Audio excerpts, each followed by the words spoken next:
بسم اللہ الرحمن الرحیم۔ 400 برس بعد حضرت موسیٰ علیہ السلام نے حضرت یوسف علیہ السلام کو دریا نیل سے نکالا۔ اللہ تعالیٰ نے حضرت یوسف علیہ السلام کے قصے کو احسن القصص یعنی تمام قصوں میں سے اچھا قصہ فرمایا، اس لیے کہ حضرت یوسف علیہ السلام کی مقدس زندگی کے اتار چڑھاؤ اور رنج و راحت اور غم و سرور کے مد و جزر میں ہر ایک کے لیے بڑا واقعہ ہے۔ آپ کے 12 بھائی تھے، ان میں 2 حضرت یوسف علیہ السلام کے حقیقی بھائی تھے، باقی دوسرے ماؤں میں سے تھے۔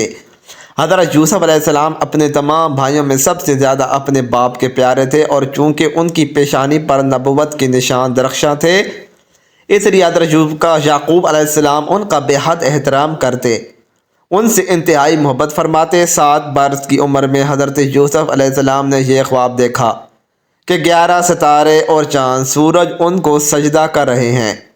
حضرت یوسف علیہ السلام نے جب اپنا خواب اپنے والد حضرت یعقوب علیہ السلام کو سنایا تو آپ نے ان کو منع فرمایا کہ پیارے بیٹے، خبردار تم اپنا یہ خواب اپنے بھائیوں کو مت بیان کرنا، ورنہ وہ لوگ جذبہ حسد میں تمہارے خلاف کوئی چال چل دیں گے۔ چنانچہ ایسا ہی ہوا، ان کے بھائیوں نے ان کو حسد ہونے لگا، یہاں تک کہ سب بھائیوں نے آپس میں مشورہ کیا کہ ان کو کس طرح سے گھر سے لے جا کر جنگل کے کنویں میں ڈال دیا جائے۔ اس منصوبے کی تکمیل کے لیے سب بھائی جمع ہو کر حضرت یعقوب علیہ السلام کے پاس گئے اور بہت اصرار کر کے شکار اور تفریح کا بہانہ بنا کر ان کو گھر سے کندھوں پر بٹھا کر لے چلے، لیکن جنگل میں جا کر دشمنی کے جوش میں ان کو زمین پر پٹخ دیا اور سب نے بہت زیادہ مارا۔ پھر ان کا کرتا اتار کر اور ہاتھ پاؤں باندھ کر گہرے اندھیرے کنویں میں گرا دیا، لیکن فوراً ہی حضرت جبرائیل علیہ السلام نے کنویں میں تشریف لا کر ان کو غرق ہونے سے اس طرح بچا لیا کہ ان کو ایک پتھر پر بٹھا دیا جو اس کنویں میں تھا، اور ہاتھ پاؤں کھول کر تسلی دیتے ہوئے ان کا خوف دور کر دیا۔ حضرت یوسف علیہ السلام کے بھائی آپ کو کنویں میں ڈال کر آپ کے کرتے کو بکری کے خون سے لت پت کر کے اپنے گھر کو روانہ ہو گئے، اور مکان کے باہر سے ہی چیخیں مار کر رونے لگے۔ حضرت یعقوب علیہ السلام گھبرا کر گھر سے باہر نکلے اور رونے کا سبب پوچھا کہ تم لوگ کیوں رو رہی ہو؟ کیا تمہاری بکریوں کو نقصان پہنچ چکا ہے؟ حضرت یعقوب علیہ السلام نے دریافت کیا کہ یوسف کہاں ہیں؟ میں اس کو نہیں دیکھ رہا ہوں۔ تو بھائیوں نے روتے ہوئے کہا کہ ہم کھیلتے ہوئے دور نکل گئے۔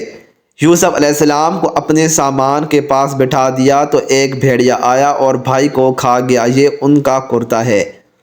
حضرت یعقوب علیہ السلام اشک بار ہو کر اپنے نور نظر کے کرتے کو ہاتھ میں لے کر غور سے دیکھا تو کیا دیکھتے ہیں کہ کرتا تو بالکل سلامت ہے، کرتا کہیں سے بھی پھٹا ہوا نہیں۔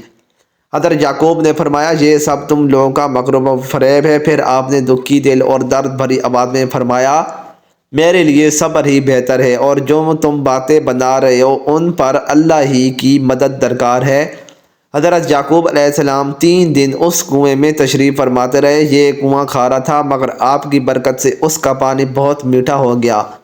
اتفاق سے قافلہ مدین سے مصر جا رہا تھا، جب اس قافلے کا ایک آدمی جس کا نام مالک بن زرار تھا پانی بھرنے کے لیے آیا، کنویں میں ڈول ڈالا تو حضرت یوسف علیہ السلام ڈول پکڑ کر لٹک گئے۔ مالک بن زرار نے ڈول کھینچا تو آپ کنویں سے باہر نکل آئے۔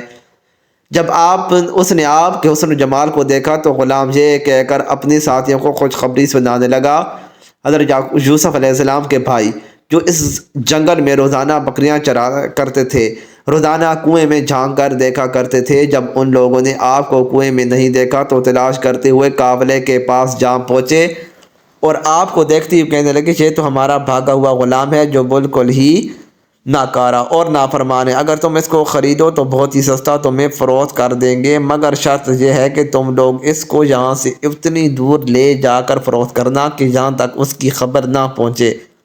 حضرت یوسف علیہ السلام بھائیوں کے خوف سے خاموش کھڑے رہے اور ایک لفظ بھی نہ بولے۔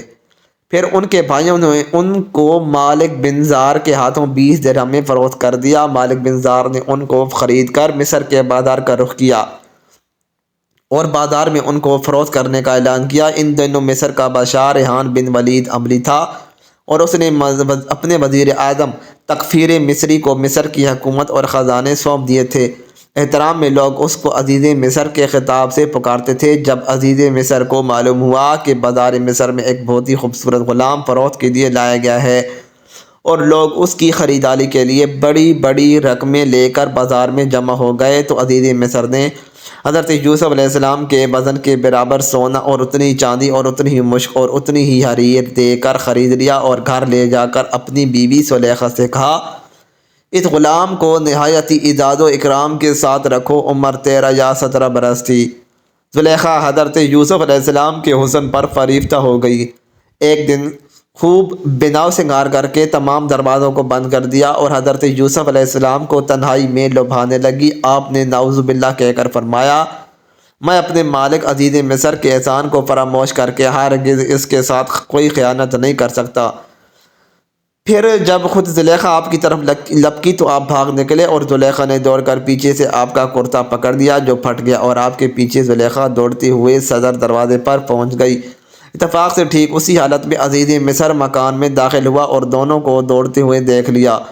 اس وقت زلیخا نے مکاری کی اور فوراً بولی، اس غلام کی سزا یہ ہے کہ اس کو جیل خانے بھیج دیا جائے اور کوئی دوسری سخت سزا دی جائے، کیونکہ اس نے تمہاری گھر والی کے ساتھ برائی کا ارادہ کیا۔ حضرت یوسف علیہ السلام نے فرمایا، عزیز مصر یہ بالکل غلط بیانی کر رہی ہے۔ اس نے خود مجھے لبھانے کی کوشش کی، میں بھاگا تو اس نے میرا پیچھا کیا۔ عزیز مصر دونوں کا بیان سن کر حیران رہ گیا، بولا، اے یوسف، میں کس طرح یقین کر لوں کہ تم سچے ہو؟ سلطنت کے ایک معزز شخص نے یہ تجویز دی کہ اگر یوسف کی قمیض سامنے کی طرف سے پھٹی ہے تو عورت سچ کہتی ہے اور وہ جھوٹے ہیں، اور اگر ان کی قمیض پیچھے کی طرف پھٹی ہے تو عورت جھوٹ بول رہی ہے اور یہ سچے ہیں۔ قرآن اس واقعے کو یوں بیان کرتا ہے کہ پھر جب شوہر نے دیکھا کہ ان کی قمیض پیچھے سے پھٹی ہے تو اس نے کہا، یہ تم عورتوں کی مکاری ہے، واقعی تم عورتوں کی مکاری بڑی سخت ہے۔ یوسف، تم اس بات کا خیال نہ کرو اور اے عورت، تم اپنے گناہ کی معافی مانگو، یقینی طور پر تو ہی خطا کار تھی۔ عزیز مصر نے حضرت یوسف علیہ السلام کو قید خانہ بھجوا دیا۔ آپ نے جیل پہنچ کر فرمایا، اے اللہ، یہ قید خانے کی کوٹڑی مجھ کو اس بلا سے زیادہ محبوب ہے جس کی طرف زلیخا اور خواتین مصر مجھے بلا رہی تھیں۔ آپ 7 برس جیل خانہ میں رہے اور قیدیوں میں توحید اور عمل صالح کی دعوت فرماتے رہے۔ تمام قیدی آپ کے حسن اخلاق اور آپ کے کردار کے گرویدہ ہو گئے۔ یہ عجیب اتفاق ہے کہ جس دن آپ قید خانے میں داخل ہوئے اس دن آپ کے ساتھ بادشاہ مصر کے 2 خادم، ایک شراب پلانے والا اور دوسرا باورچی، دونوں جیل خادم میں داخل ہوئے۔ دونوں پر الزام تھا کہ انہوں نے بادشاہ کے کھانے میں زہر ملایا ہے۔ ان دونوں نے جیل میں خواب دیکھا۔ دونوں نے اپنا خواب حضرت یوسف علیہ السلام سے بیان کیا، جس کی تعبیر حضرت یوسف علیہ السلام نے بیان کی، جو 100% صحیح ثابت ہوئی۔ پہلے کا خواب یہ تھا کہ میں نے دیکھا ہے کہ میں شراب کا رس نچوڑ رہا ہوں۔ اس کی تعبیر حضرت یوسف علیہ السلام نے کچھ یوں بتائی کہ تم الزام سے بری ہو جاؤ گے اور دوبارہ اپنے عہدے پر بحال ہو کر اپنے مالک کو شیرہ پہناؤ گے۔ دوسرے کا خواب یہ تھا کہ میں نے دیکھا کہ میں اپنے سر پر روٹی اٹھائی ہوئی ہوں اور اس سے پرندے کھا رہے ہیں۔ حضرت یوسف علیہ السلام نے اس خواب کی تعبیر بیان کی کہ تمہیں سولی پر لٹکا دیا جائے گا اور تمہارے سر کو پرندے نوچ نوچ کر کھائیں گے۔ چنانچہ ایسا ہی ہوا، ایک ساتھی بری ہو گیا اور باورچی کو سزائے موت ہو گئی۔ قید خانے میں آپ کا نام معتبر یعنی تعبیر دینے والا مشہور ہو گیا۔ اسی دوران مصر کے بادشاہ اعظم نے بھی خواب دیکھا کہ 7 موٹی تازی گائیں ہیں جنہیں 7 دبلی پتلی گائیں کھا رہی ہیں۔ 7 خوشے ہرے بھرے ہیں اور 7 اور ہیں جو سوکھے ہوئے ہیں۔ اے درباریو، اگر تم خواب کی تعبیر دے سکتے ہو تو میرے اس خواب کا مطلب بتاؤ۔ بادشاہ اعظم نے اپنے درباریوں کو اس خواب کی تعبیر دریافت کی تو لوگوں نے اس خواب کو خواب پریشان کہہ کر اس کی کوئی تعبیر نہ بتائی۔ اتنے میں بادشاہ کا ساتھی جو قید خانے سے رہا ہو کر آ گیا تھا، اس نے کہا، مجھے اس خواب کی تعبیر معلوم کرنے کے لیے جیل خانے جانے کی اجازت دی جائے۔ چنانچہ یہ بادشاہ کا قاصد بن کر قید خانے میں حضرت یوسف علیہ السلام کے پاس گیا۔ بادشاہ کا خواب بیان کر کے تعبیر دریافت کی۔ حضرت یوسف علیہ السلام نے فرمایا کہ 7 برس مسلسل کھیتی کرو، ان کے اناجوں کو بالیوں میں محفوظ رکھو، پھر 7 برس تک سخت خشک سالی رہے گی، قحط کے ان 7 برسوں میں پہلے 7 برسوں کا محفوظ کیا ہوا اناج لوگ کھائیں گے، اس کے بعد پھر ہریالی کا سال آئے گا۔ قاصد نے واپس جا کر بادشاہ سے اس خواب کی تعبیر بتائی۔ بادشاہ نے کہا اسے جیل خانے سے نکال کر میرے دربار میں لاؤ۔ قاصد رہائی کا پروانہ لے کر جیل خانے میں پہنچا تو آپ نے فرمایا پہلے زلیخا اور دوسری عورتوں کے ذریعے میری گناہی اور پاک دامنی کا اظہار کرا لیا جائے، اس کے بعد ہی جیل سے باہر نکلوں گا۔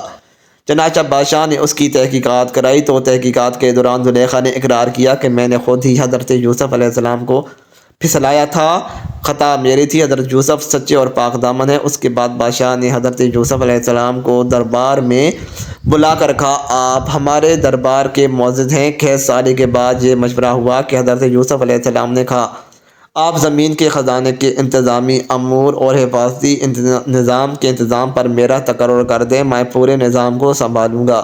حضرت یوسف علیہ السلام کی وفات کے بعد آپ کی عمر 100 برس تھی۔ حضرت یوسف علیہ السلام کو سنگ مرمر لکڑی کے صندوق میں ڈال دیا گیا اور ان لوگوں نے حصول برکت کے لیے بیچوں بیچ دریائے نیل میں رکھ دیا۔ پھر 400 برس بعد حضرت موسیٰ علیہ السلام نے حضرت یوسف علیہ السلام کو دریائے نیل سے نکال کر حضرت یعقوب علیہ السلام کے پہلو مبارک ملک شام میں دفن کر دیا۔ حضرت یعقوب علیہ السلام، حضرت اسحاق علیہ السلام اور حضرت یوسف علیہ السلام کی قبر مبارک ملک شام میں ہے۔ مزید اچھی ویڈیوز کے لیے چینل کو ضرور سبسکرائب کریں۔ شکریہ۔